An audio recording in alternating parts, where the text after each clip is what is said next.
Anda menyaksikan Breaking News Metro TV kali ini bersama saya Jason Sambo. Pemirsa, puncak arus mudik sudah mulai terjadi di sejumlah titik. Kementerian Perhubungan memprediksi puncak arus mudik akan terjadi pada 8 April 2024. Dan sebanyak 193 juta orang diprediksi akan melakukan mudik tahun ini, di mana 28,4 juta diantaranya berasal dari Jabodetabek. Dan dari pantauan tim mudik Metro TV, kepadatan arus mudik telah terjadi di sejumlah titik, diantaranya di kawasan Pelabuhan Merak, Banten, gerbang tol Cikampek Utama, tol Cipali, dan juga jalur arteri Pantura. Dan pemirsa, tim pantauan arus mudik Metro TV sudah bersiaga di sejumlah titik untuk melaporkan langsung terkait dengan arus mudik Lebaran 2024. Dan untuk melihat bagaimana kondisi arus mudik pagi ini, kita akan simak laporan dari rekan-rekan kami di wilayah Banten. Ada Nurul Zenita di Pelabuhan Merak dan juga Sheha Al-Hadar di gerbang tol Cikatama. Kita ke gerbang tol Cikatama terlebih dahulu. Selamat pagi Sheha. Sheha, setelah sistem lalu lintas satu arah atau one way diberlakukan dari kilometer 72 Cipali hingga kilometer 414 Kalikangkung, bagaimana kondisi terkini di gerbang tol Cikampek Utama? Jason dan juga pemirsa, selamat pagi. Kalau kondisi terkini di gerbang tol Cikatama ini masih terlihat padat, masih terlihat ribuan kendaraan ini melintas dari gerbang tol Cikatama menuju ke Palimanan. Walaupun intensitas ini sudah mulai sedikit menurun apabila dibandingkan dengan tadi malam. Karena Jason dan juga pemirsa, tadi malam ini terlihat tampak banyak sekali kendaraan yang mengantri dan kepadatan itu lebih tinggi apabila dibandingkan dengan pagi hari. Tentunya karena memang melihat kebiasaan masyarakat ini yang lebih memilih untuk menjalani perjalanan mudik atau berpergian jarak jauh ketika di malam hari atau menjelang subuh. Nah, kalau kita melihat data per pagi ini, Jason dan juga pemirsa, tadi kalau sekitar pukul 6:58 atau 1 jam sebelum ini ada 8.645 kendaraan yang sudah melintas hari ini. Ketika kita melihat jam 7:58 sudah ada 15.312, artinya ada 8.000 kendaraan yang lewat per jamnya dari gerbang tol Cikatama. Nah, itu merupakan salah satu parameter yang akhirnya membuat kepolisian ini memutuskan untuk memberlakukan sistem one way karena memang kendaraan ini sudah mencapai 8.000 kendaraan per jamnya.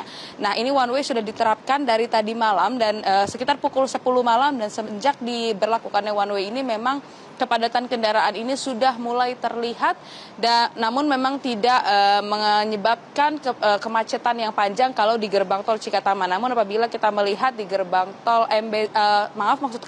di Jalan Layang MBZ, tepatnya kilometer 48 atau turunan dari Jalan Layang MBZ, itu memang terlihat kepadatan. Kemudian juga ada di rest area kilometer 57 ini juga terlihat kepadatan karena memang di situ merupakan rest area yang cukup banyak dikunjungi oleh para pemudik. Nah, kemudian juga kepadatan tadi malam sempat terlihat mulai dari kilometer 42 hingga kilometer 62 atau 20 km ini cukup padat. Nah, kemudian apabila kita melihat itu di belakang, setelah melewati gerbang tol Cikatama menuju arah Palimanan atau sudah masuk ke tol Cipali, ini memang sudah mulai terlihat kepadatan. Namun kepadatan ini sifatnya fluktuatif. Tadi kami melihat sempat lumayan padat atau lumayan penuh, kemudian dia lengang kembali, kemudian penuh kembali. Jadi memang fluktuatif, apalagi mengingat memang saat ini sudah masuk ke masa cuti bersama atau libur panjang, sehingga memang masyarakat ini banyak yang mengarah ke arah timur Jawa dari Jakarta, seperti itu, Jason. Nah, kemudian ada beberapa hal yang memang sempat menyebabkan kepadatan di gerbang tol. Salah satunya di gerbang tol Cikatama ini adalah karena banyak masyarakat yang masih mengalami kurang imani atau saldo imaninya ini kurang. Nah, ini merupakan hal yang perlu diingat oleh masyarakat yang ingin melintas karena memang kekurangan saldo imani ini dapat menyebabkan kepadatan yang cukup panjang di gerbang tol.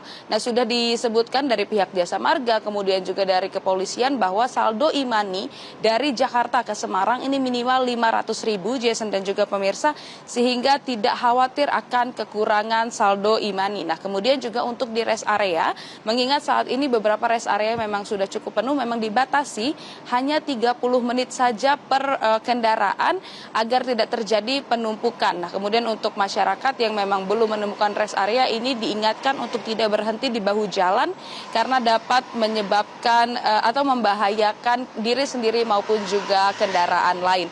Jason dan juga pemirsa, ada beberapa aturan atau rekayasa lalu lintas juga yang diterapkan oleh kepolisian. Bukan hanya one way, namun juga ada kontraflow yang diterapkan sesuai dengan keadaan atau bisa diterapkan, kemudian juga bisa nanti dicabut tergantung dari volume kendaraan yang sedang melintas. Kemudian juga ada aturan ganjil genap. Hari ini tentunya memang sudah diterapkan ganjil genap hingga tanggal 9.